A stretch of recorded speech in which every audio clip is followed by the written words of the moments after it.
there, very good evening and a happy Dashera to you all. I'm Tracy Shilshi and in the next 30 minutes, I'll be getting you all the day's top stories here on the news tonight. Let's start with the headlines. Andhra Pradesh gets its date with history. Prime Minister Narendra Modi lays the foundation stone of Amravati, the new capital of the state. Union Minister General V.K. Singh courts controversy on the Ballabgarh incident, is forced to clarify on insensitive remarks that the union government cannot be held responsible for such incidents. In the Dasera Day speech, RSS Chief Mohan Bhagwat praises the Modi government, refrains from mentioning Ballabgarh and the Dadri cases, but says small incidents cannot damage the unity of the country. And a US report claims Pakistan could become the world's 5th largest nuclear weapons state. Estimates it has a stockpile of 130 warheads now compared to 110 in 2011.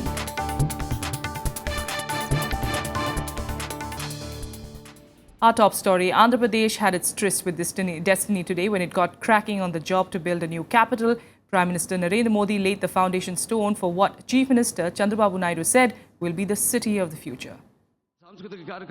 The sleepy village of Udanda, Rajunipalam, waking up to fulfill its destiny as the people's capital of Andhra Pradesh. To the accompaniment of hymns and invocations, over 4 lakh people watched the Prime Minister Narendra Modi laying the foundation stone for the new capital Amravati.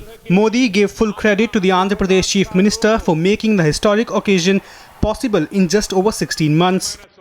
Andhra Pradesh की राजधानी जो राजधानी सदियों से अपनी एक सांस्कृतिक विरासत लेकर के जी रही है, उस ऐतिहासिक विरासत को साथ जोड़ते हुए अमरावती नए रंग रूप के साथ, नए आधुनिक साज सज्जा के साथ आंध्र के आशा अपेक्षा का केंद्र बिंदु बनने जा रही हैं. Ministers from Singapore and Japan, city planners, ambassadors from 14 countries, central ministers and celebrities were among those who heard the Prime Minister reaffirm that the centre will honour its promises for the new city.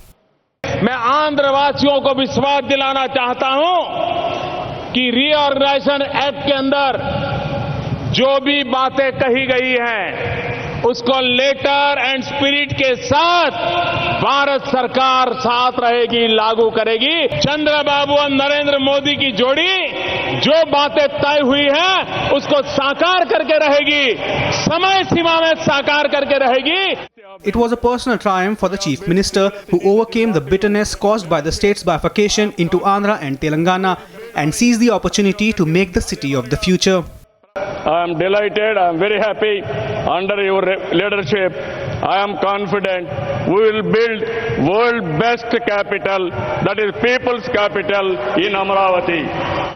The new capital has 10 years to stand on its feet when it will fully service the needs of Andhra Pradesh. The government is planning for the city to be a heaven of opportunities. We from Japan understand what great efforts it takes to make a new city. We remember from World War II, from the burning fields, how we created a new nation all out of nothing. All our experience, all our technology and our good wishes are here to help the people of Amravati make this beautiful and wonderful city.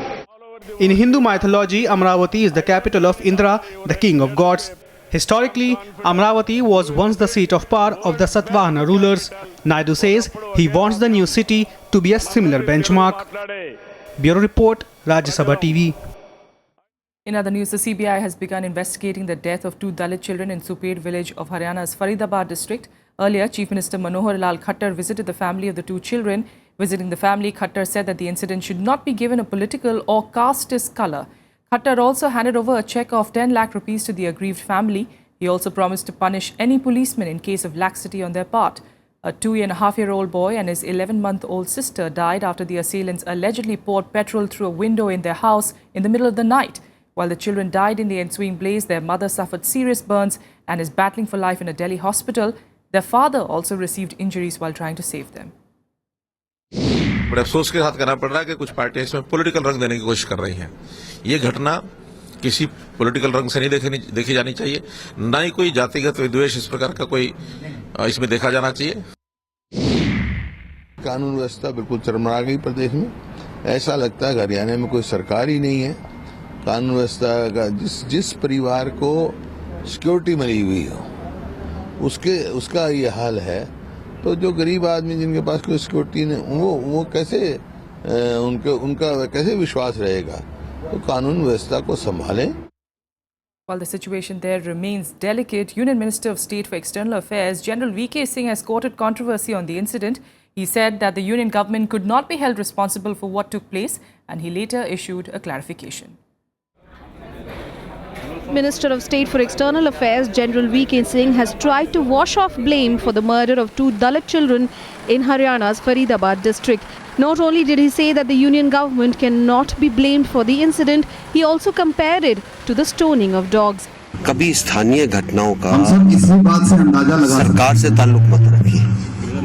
कहां पर इंतजामिया का failure है, administration का, उसके बाद फिर सरकार के ऊपर आते हैं। तो हर चीज के अंदर कि जी वहां पे उसने पत्थर मार दिया कुत्ते के तो सरकार जिम्मेवार है, ऐसे नहीं है।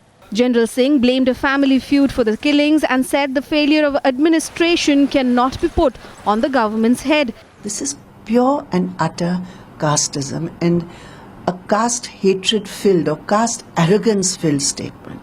And therefore action has to be taken under the Prevention of Crimes Against SC Act. There are relevant provisions about verbal casteist abuse. It reflects the anti-Dalit mindset of Modi government and its ministers. V.K. Singh ji cannot remain a minister and someone who defends the constitution even for a day. A case under Prevention of Atrocities on Scheduled Caste Act Section 3 and 4 should be immediately lodged against him. Following the criticism, Singh eventually tweeted a clarification. He said that he had not intended to make an analogy. Singh also said that it was important to stand united and let no one exploit India's diversity by blowing up localized issues. Bureau Report, Rajya Sabha TV. Meanwhile, another Union Minister of State, in fact of Home Affairs now, Kiren Rijiju, has landed in the midst of controversy over his remarks about North Indians.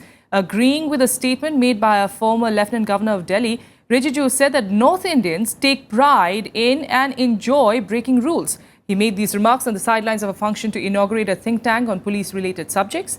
Though he did not name him, former Delhi LG Tejinder Khanna had said in February 2008 that it is a speciality of North and West India that people feel a sense of honor and pride in violating law and boasting that no action can be taken against them.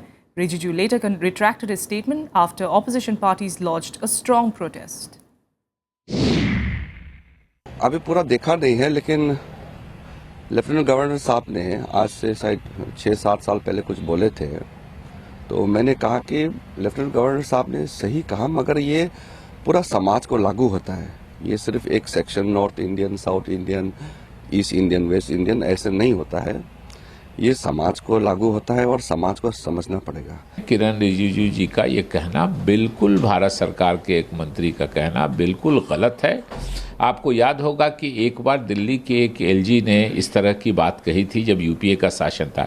He was forced, उनको दबाव बना के उनको बयान वापस उनको लेना पड़ा, लेकिन यहाँ एक तरह से मोदी सरकार के लोग उसको जस्टिफाई कर रहे हैं। Rijiju is saying that all the North Indians they are in a habit of breaking laws. Is he trying to say that all the North Indians are criminals? किसी भी क्षेत्र के समूह और व्यक्तियों के बारे में भेदभावपूर्ण टिप्पणी करना संवैधानिक पदों पर बैठे हुए लोगों के लिए मर्यादित नहीं है। RSS Chief Mohan Bhagwat has once again praised the Narendra Modi-led NDA government, not making a direct reference to incidents like Dadri and Pallabgarh. He said that small incidents cannot damage the unity of the country. However, opposition parties lashed out at Bhagwat, alleging that the Sangh is indirectly controlling the government.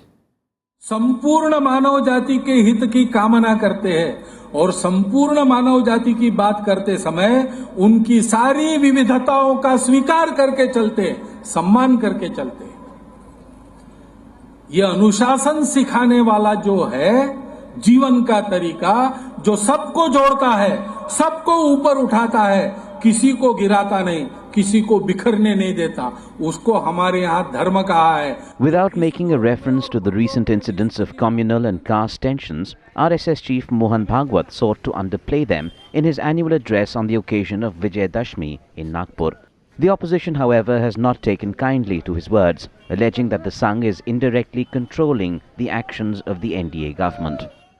Unelected cultural organization running the government and deciding on its policies is extremely unfortunate, saddening, and is also scary because we do not really know what goes on in their mind, and yet they have the charge and the remote to decide what happens and in which direction the country will head into. जिस तरह से भागवत जी ने दुनिया के परिप्रेक्ष्य में भारत की भूमिका को रखा, इससे साबित हो गया कि संघ राष्ट्रीय सेवक संघ अब अंतर्राष्ट्रीय सेवक संघ बनना चाहता है, इसलिए मोदी जी पूरी दुनिया का दौरा कर रहे हैं. The main opposition party Congress also raised questions on the live telecast of Bhagwat's speech on public broadcaster Doordarshan. It is a private function of a private organization, and the government has nothing to do with that.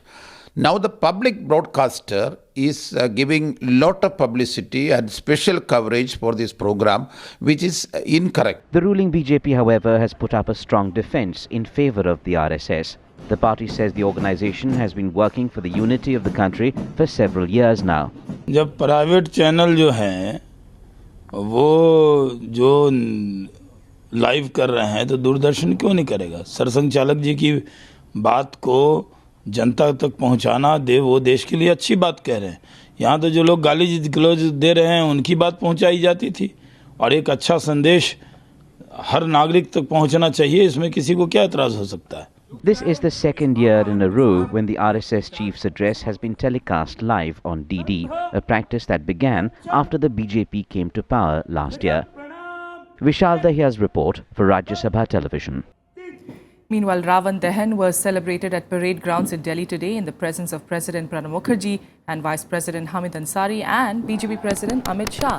Former Prime Minister Dr. Manmohan Singh, Congress President Sonia Gandhi and Party Vice President Rahul Gandhi too were present at the event.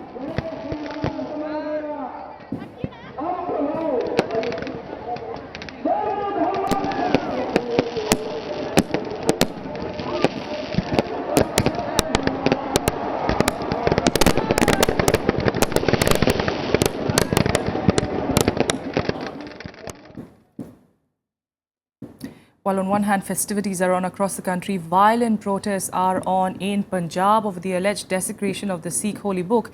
An Aam Aadmi Party delegation led by its MP Bhagwant Mann met the Home Minister on Thursday. Urging the Home Minister to ensure peace in the state, he also called for action against erring policemen. As protests boil over in Punjab over the alleged desecration of the Sikh holy book, a delegation of the Aam Aadmi Party met Home Minister Rajnath Singh in the national capital on Thursday. The delegation has urged Rajnath to ensure peace in the state and also demanded immediate action against the killing of two protesters in police firing last week. Police जो है उसको किसने order दिया गोली चलाने का? शांति पूर्वक धरना दे रहे जो सतनाम वाहिगुरु का कीर्तन कर रहे लोगों पर, जिसमें 2 लोग मारे गए और बाकी बहुत से जख्मी हुए हैं और जिंदगी मौत की लड़ाई लड़ रहे हैं अस्पतालों में, और उसके बाद अनआइडेंटिफाइड पुलिसमैन पर पर्चा हो जाता है. क्या पुलिस भी कभी अनआइडेंटिफाइड हुई है? Concerned over continuing protests, the Home Minister assured Mann of keeping an eye on the situation in the state. He also promised help in diffusing tensions. The opposition, however, seems unconvinced. The situation in Punjab is primarily a result of 2 factors. One, the government tried to polarize the state for getting electoral dividends in the ensuing 2017 elections. And the other is that people are absolutely angry and fed up with the state government. The centre has sought a report from the Punjab government over the alleged foreign hand in the incidents of sacrilege that originally sparked the protest. An SIT is probing the incident now. Bureau Report, Rajya Sabha TV. On to other news, and with prices of dal skyrocketing, the centre has decided to start procuring 40,000 tonnes of pulses directly from farmers. This will be done through NAFED and SFAC starting November. The pulses thus procured will be used to create a buffer stock. NAFED will procure from state cooperatives, FCI from state government organizations and the SFAC from farmer producer organizations. A cabinet note in this regard is being moved. Around 5,000 tonnes of pulses have already been imported and are being distributed to states. The prices of pulses have shot up recently due to a fall in output, with arhar dal being sold at 200 rupees per kilo in the retail market. In the national capital, in fact, Delhi observing its first car-free day today, Chief Minister Arvind Kejriwal led a cycle rally to support the initiative. Hundreds of people, including his cabinet ministers, cycled from Red Fort to Bhagwan Das Marg. The car-free day is aimed at encouraging people to use public transport. Kejriwal urged people to make Delhi's roads safer and said that his government is working on a project to redesign them. सब लोग लग जाएं तो जरूर कामयाब होगी, क्यों नहीं होगी। सबको मिलके पोल्यूशन को और ट्रैफिक को कम करना है। सड़कों को सुधारना पड़ेगा। सड़कों को जैसे मैंने अभी थोड़े दिन पहले हम लोगों ने बताया था कि रीडिजाइन करना है सड़कों को, साइकिल ट्रैक्स भी बनाने हैं, पब्लिक ट्रांसपोर्ट को इम्प्रूव करना है। And now let's get you some more updates from across the country nationwide. South Kashmir towns Anantnag and Bijbehara and uptown areas in Srinagar were placed under curfew today. The restrictions were placed after a surge in violence over the death of an Anantnag resident in a petrol bomb attack at Udhampur recently. Rajasthan will introduce a new syllabus in government schools from the next academic session. Chapters reportedly not compatible with local culture and value system will be omitted. The syllabus will focus on great leaders and the history of the state. The Kerala High Court today observed that madrasas can function as polling booths as they are neither a place of religious worship nor a place of religious significance. This after the State Election Commission submitted a request to relocate some polling stations to other buildings since those buildings were madrasas. With a quick break, up next international news, and Assad's Moscow visit irks the US, but Putin remains unfazed.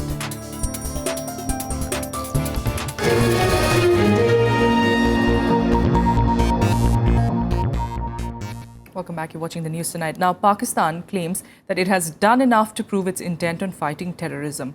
Miffed at US suggestions that it needs to do more to ensure stability in the region, Pakistani Foreign Secretary said that others need to play their part. Washington is urging action against the Haqqani network, while Islamabad is keen to divert the attention by raising the Kashmir issue. Ahead of the Obama-Sharif meeting, Pakistan taking an aggressive stand, claiming that it's done all it can to fight terrorism. And now other world leaders need to take over. Foreign Secretary Azaz Ahmad Chaudhry argued that Pakistan had a strong record against terrorism and the world can't expect any more from the Sharif government. Earlier, US Secretary of State John Kerry met Nawaz Sharif, calling him to take stronger action against groups like the Haqqani network. The United States has also raised concerns about Pakistan's nuclear arsenal.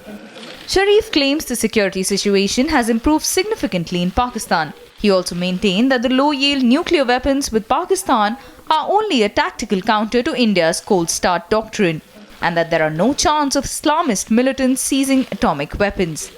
Sharif's comments came during his address at the US-Pakistan Council that was attended by American CEOs. Pakistan has claimed it is seeking better ties with neighbors, especially India. The problem, according to it, is Kashmir, which is a contentious issue.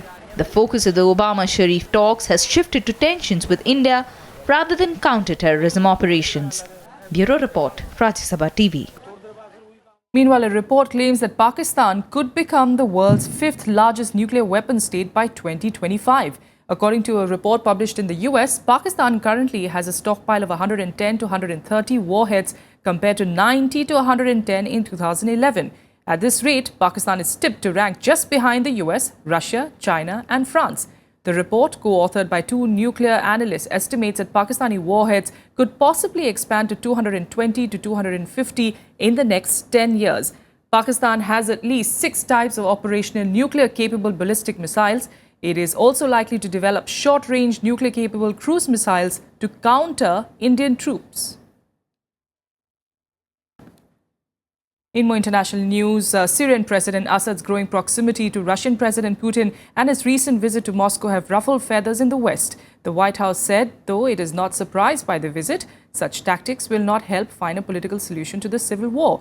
The US's main concern, though, is that Russia's continued military support to Syria will in fact embolden the Assad government, and this could be counterproductive to achieving the goal of a political transition in the country. Assad flew to Moscow on Tuesday to personally thank Putin for Russian support. He said Russia's involvement had stopped terrorism becoming more widespread and harmful. The visit sends a clear message that Moscow will not back down and any road to diplomatic settlement must include Moscow and the Assad government. Our concern from the very beginning was that this would potentially embolden Assad and to preserve his ability to hang on to power longer, at the expense of the opposition and at the expense of innocent Syrian people. What I can tell you is, regardless of the visit, nothing's going to change about what we're focused on. Just two things: going after ISIL inside Syria and inside Iraq, and trying to get at a political track, a political solution here. With that, let's take you through other international news in Global Buzz. After a two-night stay, Chinese President Xi Jinping was bid farewell by Queen Elizabeth and Prince Philip at Buckingham Palace. President Xi will continue his 4-day visit to Britain that concludes on Friday with a visit to Manchester City before flying home. The US, France, Britain and Germany have asked the UN Security Council to take action against Iran for conducting a ballistic missile test earlier this month. A committee representing these nations said that the missile was capable of delivering a nuclear weapon. Residents in northern Aurora province of the Philippines have started rebuilding their homes that were devastated by a typhoon. The typhoon is now downgraded into a tropical depression from a Category 4 typhoon. It destroyed houses and crops on hundreds of hectares, besides killing at least 56 people. South African riot police fired stun grenades at hundreds of protesting students who stormed the Parliament precinct in Cape Town. They were trying to disrupt the reading of Finance Minister Nehala Nene's interim budget that outlined a gloomy outlook for Africa's most advanced economy. Hundreds of students demanded that the government scrap the hikes in tuition fees. And changing tracks, let's get you all the latest in the world of sports. Indian shuttler HS Pranoy won a hard-fought game against former world number 1 Lin Dan of China to reach the second round of the French Open Super Series. The Indian defeated two-time Olympic champion and five-time world champion 14-21, 21-11, 21-17 in over 1 hour and 11 minutes. Meanwhile, India's ace shuttler Saina Nehwal has lost her world number 1 spot to reigning world champion Carolina Marin. Saina's performance, in the last two tournaments, that includes Japan Open and Denmark Open, led her to drop to number 2 in the women's singles. However, PV Sindhu remained at number 13 despite her appearance in the finals of the Denmark Open on Sunday. Real Madrid and Paris Saint-Germain played out a goalless draw in the Champions League. Cristiano Ronaldo's downward header off a Marcelo cross was played away by Kevin Trapp before Edison's Cavani goal went narrowly wide. Later, former Madrid player Angel Di Maria cut from the left and was saved by Keylor Navas to end the goalless game. And that's all we have for you on the news tonight. Thanks so much for joining us.